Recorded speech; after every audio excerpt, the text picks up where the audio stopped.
Alrighty, guys, welcome back or welcome into Slaughterhouse Sports. How is everybody's Monday going? It is Monday, and the date is, I believe, the 25th of March, and it's Monday night. We're going into Tuesday, and the first weekend of the NCAA Tournament, the first weekend of the tournament has come and has gone, so I'm going to pretty much, sit here in front of this microphone, and I'm going to tell you all of my unadulterated thoughts on everything that I saw in the NCAA tournament. I think that we're okay in terms of, I think we're ready to roll on this video. So without further ado, we're going to get started and talk about this tournament. So I am a massive, massive fan of the NCAA tournament. I think that college basketball, the sport of college basketball, I would say when we get into conference play from January, February, and then leading into the tournament, it's one of my favorite times of year. And ever since I was a kid, I really liked the underdog story. So I really enjoyed Northern Iowa, I enjoyed Creighton, I enjoyed Wichita, so I enjoyed the Midwestern schools that would be in the tournament in the Missouri Valley. And then, of course, I remember Vermont, I remember Florida Gulf Coast, and, now being 30 years old, I remember, I had the pleasure of watching some of these great games. One of the fondest memories I had was, at the Wells Fargo Center in Philadelphia. UConn was the number one overall seed, and ironically, they later lost to George Mason that year, the 13th seed, but I guess that I was around 12, and I think that 12 years old is the year that, I think around 10, 11, 12, from 10 to about 16 years old is really the time when your sports fandom, really reaches its peak. And I watched, and this was back in 2006, 2007. So I think that UConn had Josh Boone and Allen Ray, and they had this guy Williams, who was a really good point guard. Albany Great Danes, 16th seed, in the tournament. They barely had anybody at this game. And watching, and there's never been a 16 seed beat a 1, and Albany played out of their minds and were leading UConn and Jim Calhoun with 8 minutes to go. And I'll always remember the Albany Great Danes. Had no idea about the school beforehand, and that's the magic to me. It's magic seeing these upsets. And actually the last couple of years, you had UMBC beat Virginia. You then had Fairleigh Dickinson go out there and beat Purdue. You had St. Peter's as a 15 seed make it all the way to the Elite Eight, which was incredible. They beat Purdue. They beat Kentucky. They beat the 10 seed in that bracket. So St. Peter's, that was an unbelievable run as well. There's so many great ones. I mean, Northern Iowa, George Mason, VCU, the Butler years, both Butler seasons were unbelievable. Great, just basketball that was just heart-pounding basketball.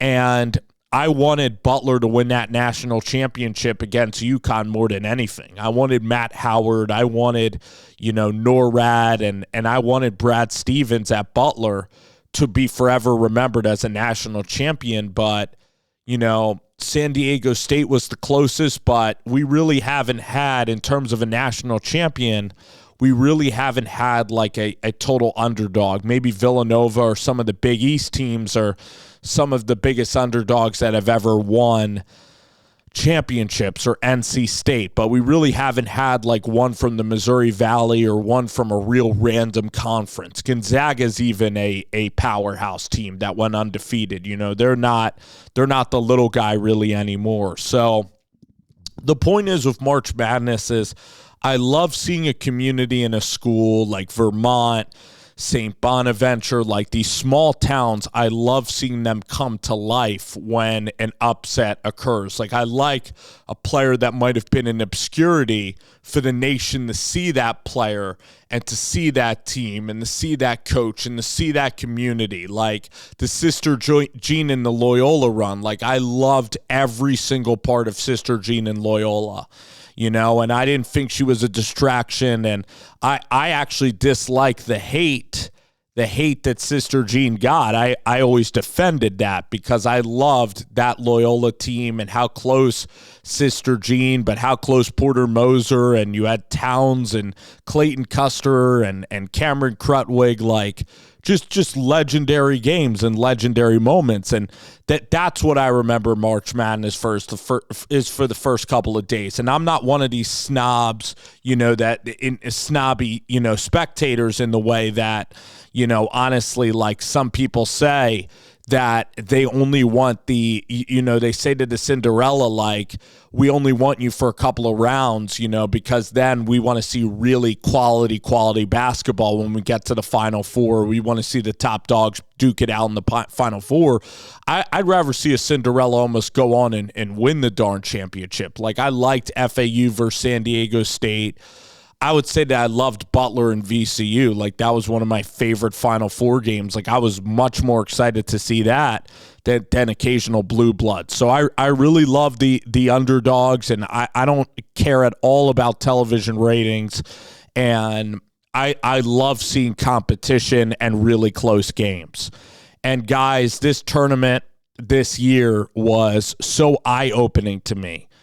Friday night, that was as low as I've been, in quite some time, watching sports. I mean, that was a low.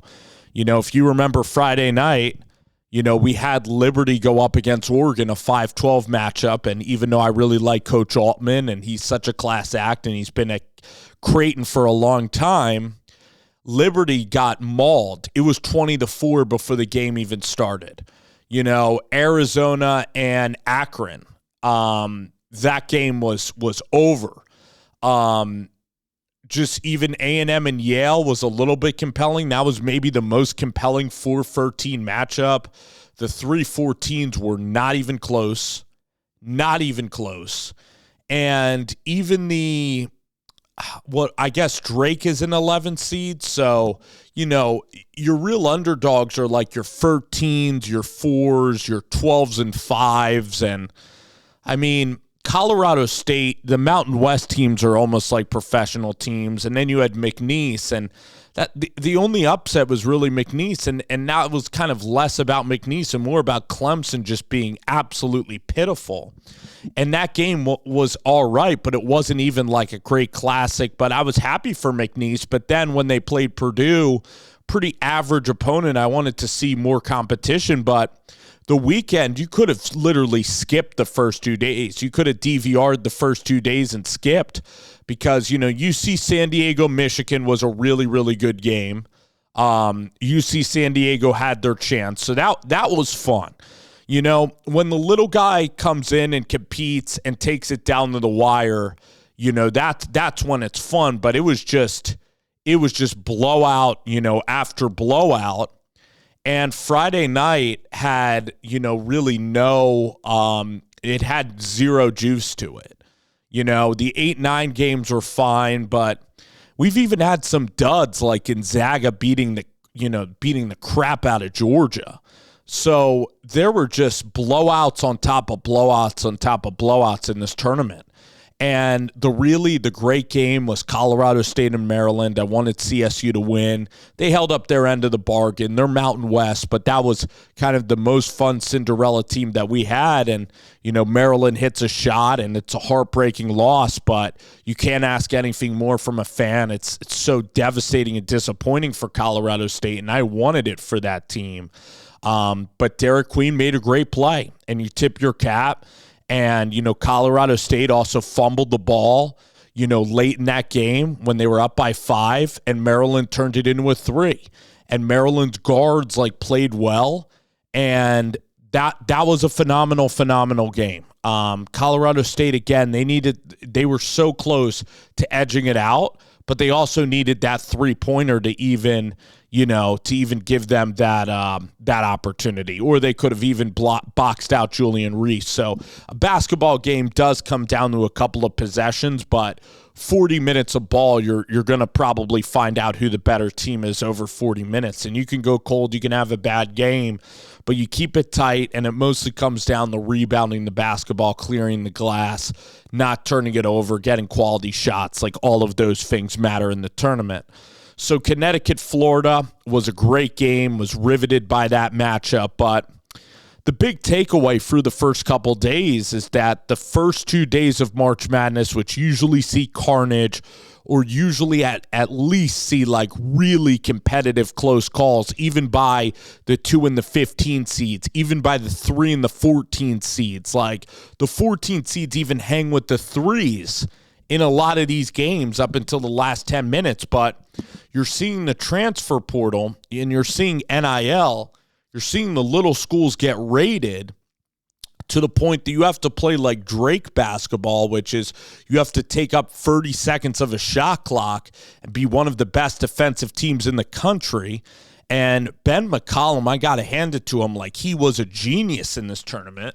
And I think Ben McCollum, I mean, what he's done, like, he could really be one of the next great ones at Iowa. Like, if I was at Iowa, I would actually be ecstatic. Now, Darren DeVries is somebody that I've ironically had been in the same dining room as Darren DeVries, because when Creighton came to Philadelphia, they all went to an Italian restaurant, and this was back in the Valley.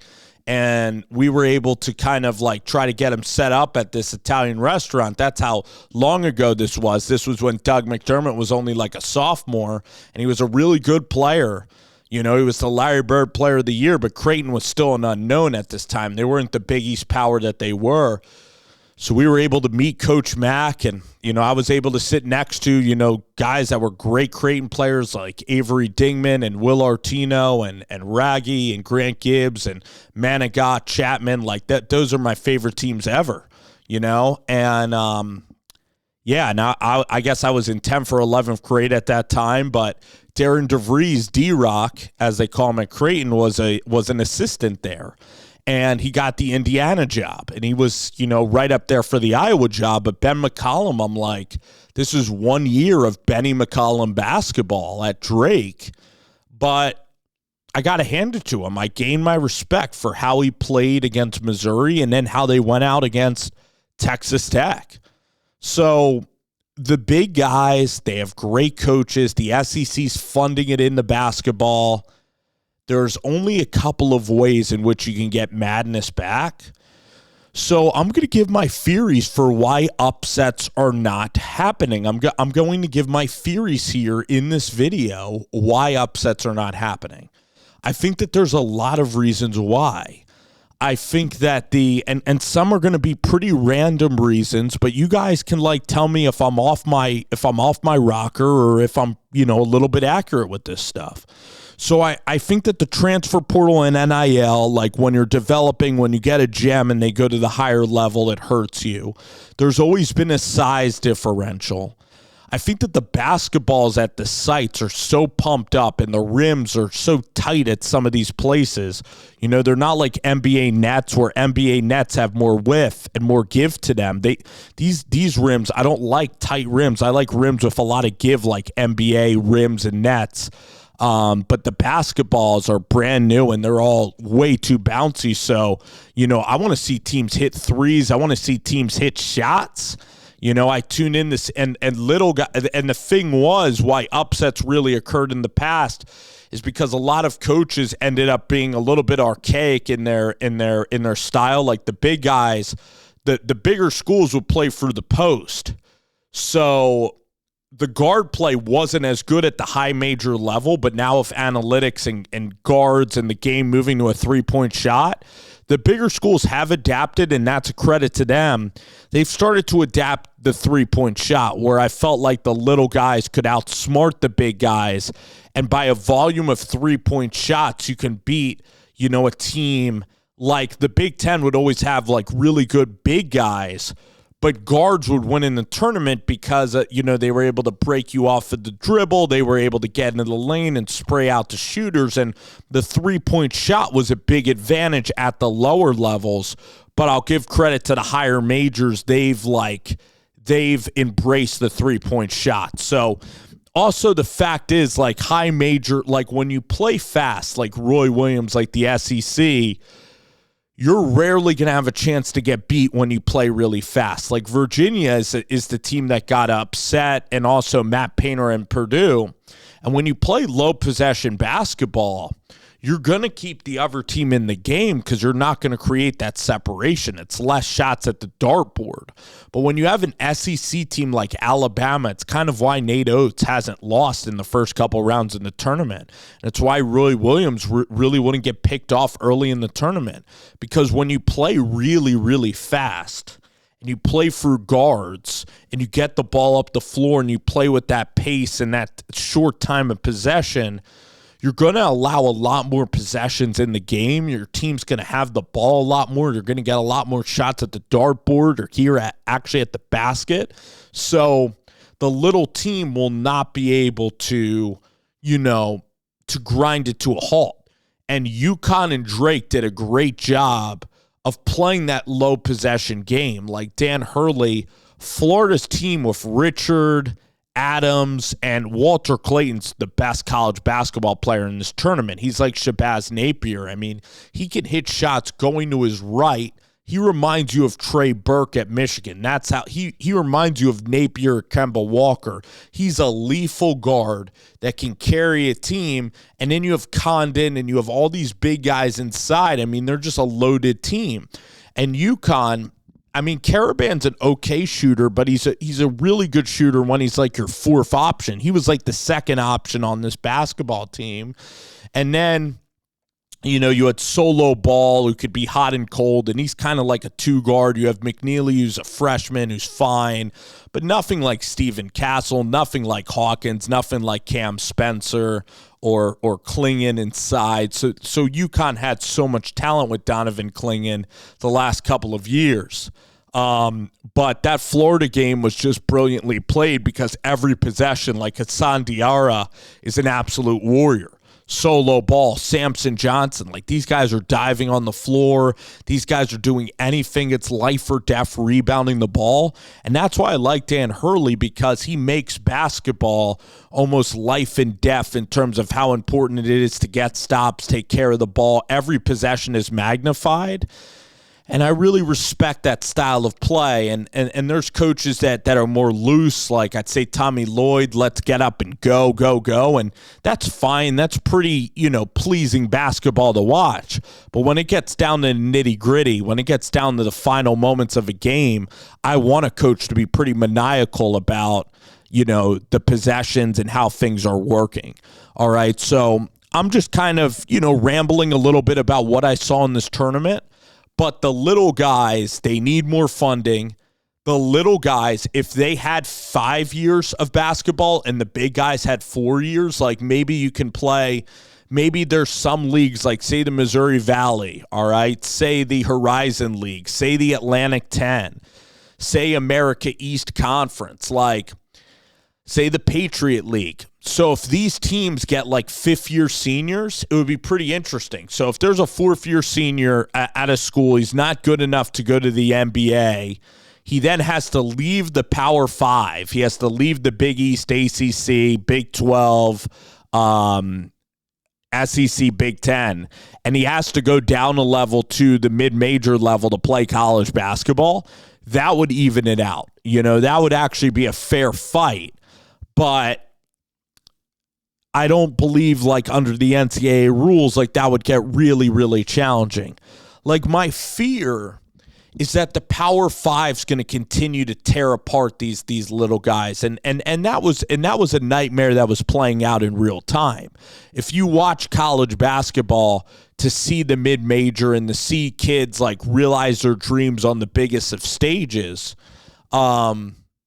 it's sad and it's tough. So I always root for the guys that don't really have an NBA future, because I love when college basketball is everything to certain players. Like, because some guys who end up going to the NBA, they're like, yeah, I played at Duke, I played at Carolina. When they're one and done, like they've still had 3 years that they could have gone back and played at this college level.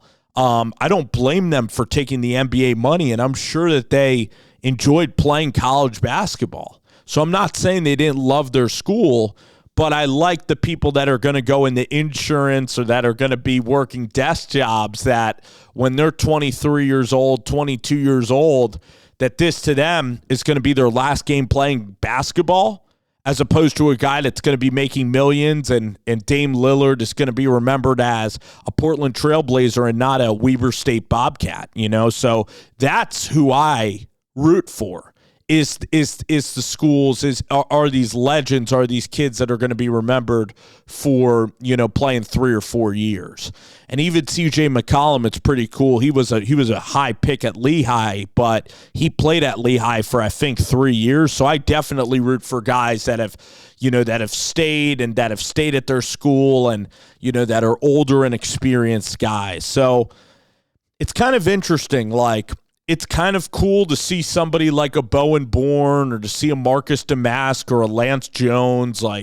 So a couple of guys on Southern Illinois, a couple of guys on Northern Iowa, like Nate Heisey, like a couple of seniors would leave Northern Iowa, would leave Southern Illinois, would go to these big schools. And then it's kind of like, I knew that player before they became big. Like Marcus Damask, like I watched him for 4 years play in Carbondale for the Salukis. And then Marcus Damask is out there playing at Illinois, and the Illinois fans are getting behind him, and he's making a run in March Madness. Like, a part of you feels happy for that. I especially love it when players transfer from the lower levels when they stay at the lower levels. When they stay there 3 or 4 years at the lower level, that's what I really appreciate. But I think with NIL and the portal, I mean, it's hard to blame somebody for getting paid 7 times their salary. Like, say you're at a Missouri Valley school and you're getting paid $25,000, but somebody wants to offer you $225,000. That's whatever. That's like 12 times the amount of money you're making. That's kind of life-changing money. And you're getting that experience. Like, I don't know if I don't blame the kids for leaving in that instance. Like, you could say that you wouldn't do it, but until you're in that situation, I'm not gonna get all upset. So it's not an easy fix. I think that there are boosters and people that have to help out the lower levels. So I think that if you do have the opportunity to help a lower level, or you do live in a small college town, like if you can help with the NIL, that would mean a lot to make it at least competitive. Because if it's competitive, I think that the kid, if he loves his teammates, if the athlete loves his teammates and loves his coaching staff, he's going to stay loyal. But when the offer is non-competitive, that's when you're going to end up losing these kids in the portal. And even the bigger schools deal with it. It's not just the smaller schools. So it's funny because I like certain things about the transfer portal. Like, I like that these kids, some of them spend 3 years at a school that's not really going anywhere, or a coach leaves at a very small level, and then they go up to a major level and they're contributors, and it does add a lot to their lives. Like, I'm sure Marcus Damask would say, even though I was in Illinois, even though I was, part of the Illinois Fighting Illini for a year as a transfer, I still think that made a big difference. Or you have Baylor Shireman. Now, Baylor played on South Dakota State for 3 years, but then he played at Creighton for 2 years, and him playing at Creighton helped get him drafted in the first round to the Boston Celtics. All right? So, and as a Creighton fan, I loved Baylor Shireman. So I'd be a little bit hypocritical. So I think like Jeremiah Neal. So I kind of even like, what could be a good rule is that, if you spend 2 years somewhere and then you want to transfer, I like that a lot better than someone just going to the lower level for like 1 year and then just like leaving town. Like, I love it better. Like, I prefer it, or I like it better when a mid-major will get like 3 or 4 years out of a player. And then after 3 years, that player then decides for their senior year, I'm going to give it one run at a major school. All right. That, because that's even better than like a sophomore that leaves after 2 years and joins the bigger school. That's less transactional. Like, there's players that played in this tournament that are still very attached to their prior school. Like, Vlad Golden's very attached to Florida Atlantic. Nelly Davis, who plays at Arkansas, was great at Florida Atlantic. Like, still has a great relationship and has still achieved great things at Florida Atlantic. So there's certain players that really put in the time at schools, and it's not all apples to apples. But then you do see players where they're even at a really good institution, they're going to be part of a great team, and you see them then transfer to chase more money. But if they stayed on that team, that coach and that team would be absolutely stacked and would have a chance to go win in the tournament. And then you're left scratching your head, and that doesn't impact the fans. And I'm going to say this about NIL, and I'm going to say this about the money and the transferring. If the tournament right now is going to be this lopsided because of NIL and the immediate transfer, and the money is not similar, I'm going to become less interested, and college basketball fans are eventually going to tune out. It's kind of going to turn into what NASCAR turned into. It's going to turn into what Major League Baseball. Like, if you alienate your fan base or your product just gets worse year after year, like, there's no given that people are still going to care the same amount about the NCAA tournament. And next year is going to be a huge year for the Cinderellas, where they got to pack a punch the first couple days, or else the madness of March can really be in jeopardy. So I'm not hitting the panic button, but I'm getting worried. And next year I'll probably full out hit the panic button. So I'm becoming more pessimistic about the first couple days of the tournament because of this portal and because of NIL. And so it's a complicated conversation, and it requires kind of a long-form conversation like we're having. And I appreciate people that kind of give this video some views, and I appreciate the people watching, and I'm curious to hear some of your thoughts maybe in the comments below. When an athlete in college basketball, when they transfer and they get to make more money, like, it's good for them. It's good for the individual. But sometimes what's good for the athlete and the individual is not congruent, does not equal what is good for the masses that are watching the games. And I get that the student-athlete experience is the most important thing. So I might have to sacrifice my liking of this tournament and the competitiveness of the little guys if these guys are going to be making a lot of money, or we have to figure out a system. I think that if there's more money poured into the lower levels, it would be an interesting system. I think that maybe after 2 years, like if you commit to a school, you have to stay there for 3 years. Maybe you allow a 5-year rule in college basketball. So then, somebody can play at a lower level for 3 years and then have 2 years to make big money NIL deals. Maybe there's contracts so that you get paid a good amount of money at the lower level, where you're making a contract and that contract lasts a couple of years. And then as a junior, there's maybe incentives if you stay at the lower school. There's a lot of ways to be creative. I pointed to one that is probably almost unfair, which is the lower schools get a 5th-year rule and the high majors only get a 4th-year rule.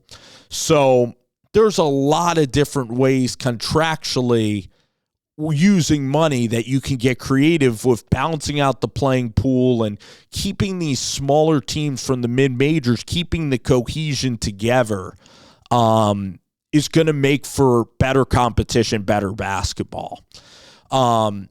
again, what's good for the masses, what's good for the people who love Cinderellas and March Madness it might not equal what is more beneficial for player development or for their pocketbook, okay? So again, it's unrealistic to ask, a kid, I'm not expecting a kid to stay at a lower level just because, Spencer from Slaughterhouse Sports wants to watch better March Madness basketball. So it's just something that really needs to be discussed. I'll tell you what, expanding the NCAA tournament 1,000,000% would absolutely make this worse. I mean, there's a whole lot of teams in it already. And frankly, the round of 32 was better, and the round of 16 could still be good basketball games. I objectively still enjoy watching the basketball.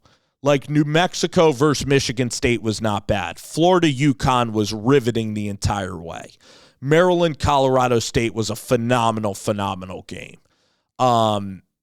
We had a couple of fun games. Like Michigan Texas A&M was in doubt, and those were two, powerhouses playing. Auburn and Creighton was, an entertaining game throughout the second half. That was a compelling game. So still got some pretty good games in round two. Like Arizona and Oregon was a treat in the second half. So it hasn't completely been terrible.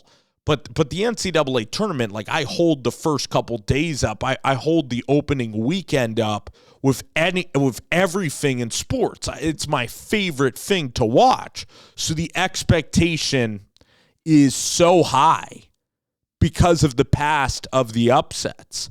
It's so high. It has so much to deliver on. So much. Like for me, the World Series wouldn't have as much expectation or disappointment, but it was so flat and chalky and uninteresting. And Blowout City, where you didn't even need to turn on the television, you just saw blowouts. You felt like you were wasting your time watching these games because the smaller school would jump out and then the bigger school would wallop them in the second half. And you felt like you're playing at a roulette table and you got to hit 4 or you got to hit 27, you got to hit zeros, you got to hit 28, got to hit 29, you got to hit 31. You feel you're at the roulette table, you have a couple of numbers, and instead of having the ball bounce near your number, it doesn't even bounce near your number, and you're 15 rolls deep, and you're just angry that there's no even drama. You'd rather even almost have it on your number and have a close call, and we didn't even really get any of that, guys. So that's kind of how the tournament unfolded in the first couple of days. The other thing I'm going to mention about this tournament is that I don't like the constant, reviews down the stretch. So I think that like who the ball went out on, like that should be a really quick review. The BYU ejection, like that was really poor. And I know that I ran on this channel about, the lines of the NFL and the chain gang getting removed. Maybe if there is a mechanism in college basketball, like a replay assist or something where the guy is stepping on the 3-point line and you're able to have a replay assist in real time, that would be a minor piece of technology. It wouldn't overly make the game unrecognizable. Like making it unrecognizable is like the dumbest rule in the world, which is at the high school level in some states, you don't have 1-and-1 because you're worried about rebounds and guys getting injured. That is the dumbest thing that I hate. I love the 1-and-1. It builds up so much drama. All right, the 1-and-1 is great. 5 fouls versus 6 fouls. Again, you don't want to open up Pandora's box. You don't want to go down a slippery slope. I also don't want quarters whatsoever. I like halves. The one good thing I'll say about this tournament is that the announcing has been consistent. Turner's done a great job of presenting the tournament. The logos on the court, it does look similar. The only thing that was lacking were the results. The studio shows of Barkley and Kenny the Jet and everybody who does studio shows is great. The announcing is fantastic in this tournament. The play-by-play, the color people, Turner's done a great job, and they've kept it. The March Madness app is one of the best apps that you can have. You can go on multi-screen. Every game's accessible on your iPhone wherever you are. So that part needs to be commended. You don't just want to be negative about everything. The magic of March Madness, like the setup is still there. It's just at the NIL, it's just I wanted more from the lower tier teams. And again, I give credit to the high majors. They handled their business, and it's not up to them to give us an outstanding product. The interesting part is fouling up three. Like, it's a strategy that I would use in basketball, but it does take away from the magic moment of maybe a game tying shot. And also, by the way, a little pet peeve too is that when someone hits a buzzer beater, or if someone hits a shot and there's like 0.8 seconds left on the clock, if someone hits a shot and the ball goes through the net and then the red buzzer goes on, just allow that to be a buzzer beater. Like, just get off the floor. Like, you don't have to, like, over-officiate it and even give someone 0.5 of a second left. You don't have to sit there forever and do that. So the refs really need to be a lot less part of the game. The out-of-bounds play should take, like, 10 seconds. Stop allowing teams to huddle up, and maybe less timeouts down the stretch. Okay, make the games quicker. The NBA is terrible with the challenge system. If you did the challenge system, it would make it, from a viewing perspective, that much worse to watch. All right, so the refs need to become less of a factor, and if you're going to have buzzer beaters, the interesting part would be if you intentionally foul, like, could that be like 3 free throws or something? That would be changing the game, almost like the shift, but that would also, oh man, it might add to some more 3-point shots at the end. That's more radical. I would really have to think that through. That's only just a proposal that I'm just spitballing here on the show. All right, so, overall, we have pretty good fifth-year senior teams. And again, I wanted 5-year seniors in basketball, so I'm not going to complain about that. But the lower-level schools do need to have, like, 5-year seniors. And maybe we allow, like, the top 2 seeds from these lower levels to take some of these bids and continue to try to give the lower level teams some bids maybe. All right, because I don't want to just see this become the SEC and the Big Ten Invitational Tournament with a little Big 12. All righty, guys. So we had Coach Cal. We had St. John's. We had a lot of things transpire. It's a 38-minute video kind of ranting about the state of college basketball, the state of the NCAA tournament, kind of a lackluster opening weekend, if you're going to ask me, with a couple of phenomenal games that I did give credit to. All right, and the Sweet 16 could be really good. The Elite 8, we're going to need some classics here to salvage it and make it an average tournament overall. But I think that we can do it, guys. So, again, favorite time of the year. Turner delivered. It still felt like March Madness, having the fans there and packing the place, and you still saw some magical moments if you looked hard enough there for them. So that's kind of where we're at here on this Monday after the madness occurred. All righty, guys. Thank you for watching, and enjoy.